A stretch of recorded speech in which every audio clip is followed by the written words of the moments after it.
आज ब्रिटिश गोर्खा सत्याग्रह संयुक्त सङ्घर्ष समितिद्वारा सञ्चालित गोर्खा सत्याग्रह आन्दोलनका तर्फबाट ज्ञानराज राई, धनबहादुर गुरुङ र पुष्पा राणा घले बेलायतको लन्डनमा आमरण अनसन बस्नुभएको 10 दिन भयो। उहाँहरूको स्वास्थ्य अवस्था बिग्रिँदै गएको समाचार छ। अनसनकारी बसेको पाल त्यहाँको प्रहरीबाट हटाइएको छ। आफ्ना न्यायोचित मागहरू पुरा गर्ने तथा यसको लागि तत्काल उच्चस्तरीय वार्ता कमिटी निर्माण गरियोस् भन्ने नेपाली नागरिक भूतपूर्व गोर्खाहरूले अगाडि सारेको माग पुरा गराउनेतर्फ नेपाल सरकारले के गरिरहेको छ, यस सम्मानित सदनलाई तत्काल जानकारी दिन सम्माननीय सभामुख मार्फत म जोरदार माग गर्दछु। नेपाल र नेपालीको हित तथा जीवज्यानको सुरक्षा गर्नु नेपाल सरकारको प्रमुख कर्तव्य भएको कुरा मैले दोहोऱ्याइरहनु पर्दैन। भूतपूर्व ब्रिटिस गोर्खाहरूले 2 दशकदेखि त्रिपक्षीय सम्झौतामा व्यवस्था भएअनुसार ब्रिटिस सेनाका अन्य युनिटमा सेवारत सैनिक सरह समान कामका लागि समान सेवा शर्त र सुविधा तथा पेन्सनको माग राखी आन्दोलन गर्दै आएका छन्। नेपाल सरकारको पनि गोर्खा सेनालाई बढुवा कल्याणकारी व्यवस्था र अन्य सुविधामा मातृ सेनाका अन्य युनिटहरूले पाएसरको समान व्यवहार गर्नुपर्ने सुझाव रहेको छ, तर यसको लागि कुनै ठोस पहल आजसम्म भएको देखिँदैन।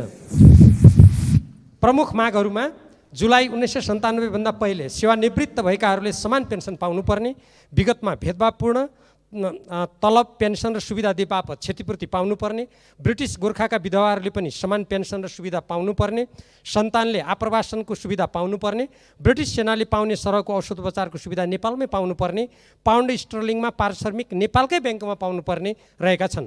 नोभेम्बर 7, 1947 मा भारत र बेलायत बीच समझदारी पत्रमा हस्ताक्षर भई सोही वर्षमा नेपाल भारत र बेलायत बीच त्रिपक्षीय सन्धि भएपछि 6 गोर्खा रेजिमेन्ट भारतमा र 4 रेजिमेन्ट बेलायतमा रहेका थिए। अहिले पनि वार्षिक 300 को हाराहारीमा नयाँ भर्ती लिने गरिएको छ। सन्धिको परिच्छेद 1 मा नेपालको स्वार्थ र प्रतिष्ठाको विपरीत हुन नहुने र गोर्खा सैनिकहरूलाई भाडाका सिपाहीका रूपमा हेरिन नहुने शर्त उल्लेख छ। प्रतिनिधि सभाको अन्तर्राष्ट्रिय सम्बन्ध समितिले भूतपूर्व गोर्खाका समस्या समाधानका लागि 2055 साल र 2075 सालमा भूतपूर्व गोर्खाका समस्या समाधानका लागि सरकारलाई अत्यन्त महत्त्वपूर्ण सुझाव दिएको थियो, तर ती सुझावहरूको कार्यान्वयनतर्फ कुनै ध्यान दिइएको छैन। सबभन्दा पछिल्लो पटक जुन 2019 मा तत्कालीन प्रधानमन्त्री केपी शर्मा ओलीको बेलायत भ्रमणका अवसरमा तत्कालीन बेलायती प्रधानमन्त्री टेरेसा मेसँगको वार्तामा त्रिपक्षीय सम्झौताको पुनरावलोकनको प्रस्ताव गर्नुका साथै ब्रिटिस गोर्खाको भर्ना, तालिम र सुविधाबारे नेपाल सरकारको जानकारीमा नभएको तथा परिस्थिति भिन्न भएकोले उक्त सम्झौताबारे नयाँ ढङ्गबाट सोच्नुपर्ने कुरा भएको थियो। नेपाल र बेलायतको संयुक्त विज्ञप्तिमा गोर्खाका बारेमा छलफल जारी राख्ने सहमति भएको कुरा उल्लेख गरेको थियो। तत्पश्चात नेपालको परराष्ट्र मन्त्रालयले फेब्रुअरी 2020 मा काठमाडौँ स्थित बेलायती दूतावासलाई त्रिपक्षीय सम्झौताको पुनरावलोकनका लागि द्विपक्षीय वार्ता गर्न पत्राचार गरेको थियो।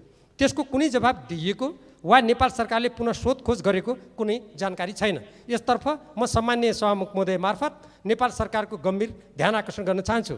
नेपालको संविधानमा नै असमान सन्धि सम्झौताहरूको पुनरावलोकन गर्नुका साथै राष्ट्रिय हित र समानताको आधारमा सन्धि सम्झौता गर्ने कुरा स्पष्ट गरिएको अवस्थामा गोर्खाभर्ती जस्तो असमान र सार्वभौम सत्ता सम्पन्न देशले गर्न नहुने सन्धि खारेज गर्नुपर्नेतर्फ गम्भीर रूपमा लाग्नुपर्नेमा भूतपूर्व गोर्खाहरूले उठाएका न्यायोचित मागका सम्बन्धमा भइरहेको आमरण अनसनलाई गम्भीर रूपमा लिने काम सम्म नगरिनु जिम्मेवार सरकारका लागि सुहाउने कुरा होइन।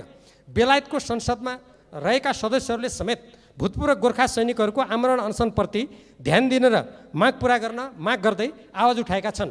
गोर्खा सैनिक ब्रिटिस सरकारका पक्षबाट युद्धमा होमिएको र यो तहको त्याग र बलिदान गर्दा समेत त्यसको अनुपातमा पुरस्कृत गर्ने तथा उचित क्षतिपूर्ति प्रदान गर्नुपर्नेमा उल्टै मानवोचित र न्यायपूर्ण व्यवहार गरिएको पाइँदैन। पहिलो र दोस्रो विश्वयुद्धमा मारिएका, हराएका एवं घाइते भएका गोर्खा सैनिकहरूको तथ्याङ्क तयार गरी पीडित र पीडितका परिवारलाई क्षतिको अनुपातमा क्षतिपूर्ति उपलब्ध गराउन ब्रिटिस सरकारसँग पहल गरिनुपर्छ भनेर अन्तर्राष्ट्रिय सम्बन्ध समितिले व्यवस्थित रूपमा प्रतिवेदन यसअगाडि नै दिइसकेको छ। गोर्खाभर्ती सुरु भएदेखि हालसम्म लगभग 8 लाख भन्दा बढी युवाले ब्रिटिस सरकारको सेनामा सेवा गरेको विज्ञहरूको भनाइ छ। औसत 4 जना परिवारका सदस्यको दरले हिसाब गर्दा यसबाट 32 लाख बढी जनसङ्ख्या प्रभावित हुनु पुग्छ। 16 लाख बालबालिकाहरू प्रभावित भएका देखिन्छन्। यस विषयमा गम्भीरतापूर्वक छलफल गरी आवश्यक परिपूरणको व्यवस्था गर्न ब्रिटिस सरकारसँग उच्चस्तरीय वार्ताको माग गरिरहेका भूतपूर्व गोर्खाहरूलाई उनीहरूको माग पुरा गर्नेतर्फ अहिलेसम्म वार्ता कमिटी समेत गठन नगरिनु यो अत्यन्त आपत्तिजनक कुरा हो। 10 पुस्तादेखि ब्रिटिस सेनामा सेवारत व्यक्तिका परिवार आज पनि गरिबीको माग खेप्न बाध्य छन्।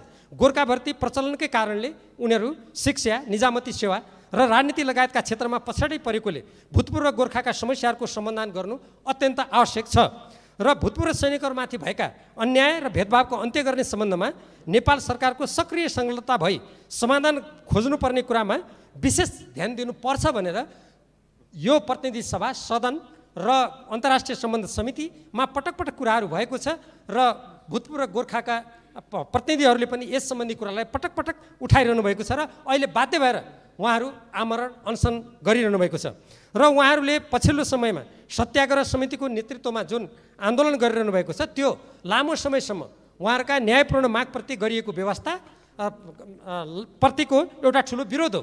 यस्तो स्थितिमा नेपाल सरकारले आफ्ना विदेश स्थित नागरिकहरूको हक हितको सम्बन्धमा तत्काल आवाज उठाउनु पर्नेमा हालै परराष्ट्र मन्त्रालयबाट अन्तर्राष्ट्रिय सम्बन्ध समितिमा जानकारी गराइएको एउटा पत्रमा उल्टै भूतपूर्व गोर्खाहरूले यसरी आमरण अनसन गर्नु यो सुहाउने कुरा होइन भनेर पत्र पठाएको देख्दा स्वयं अन्तर्राष्ट्रिय सम्बन्ध समितिमा काम गर्ने हामी प्रतिनिधि सभा, त्यसका सदस्यहरू हामी लज्जित भएका छौँ।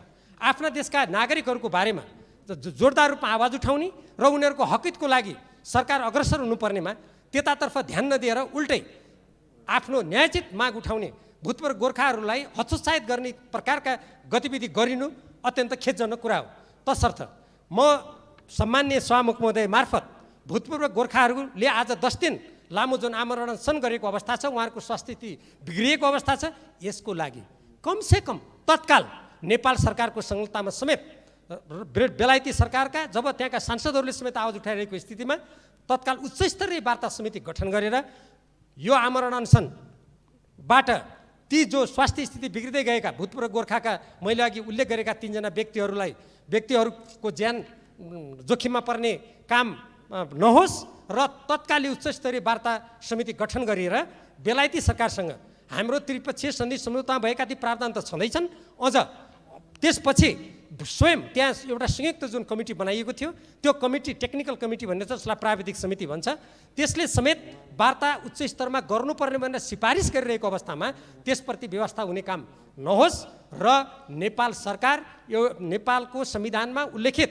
असमान सन्धि सम्झौताहरूलाई पुनरावलोकन गर्ने, नेपालको राष्ट्रिय हक हितको संरक्षण गर्ने जुन नेपालको संविधानको निर्देशन छ त्यो निर्देशन मुताबिक यो सरकारले काम गरोस् र यस सम्बन्धमा के भइरहेको छ भन्ने कुरा तत्काल यो सम्बन्धित सदनलाई नेपाल सरकारले जानकारी गराओस् भनेर माग गर्न चाहन्छु।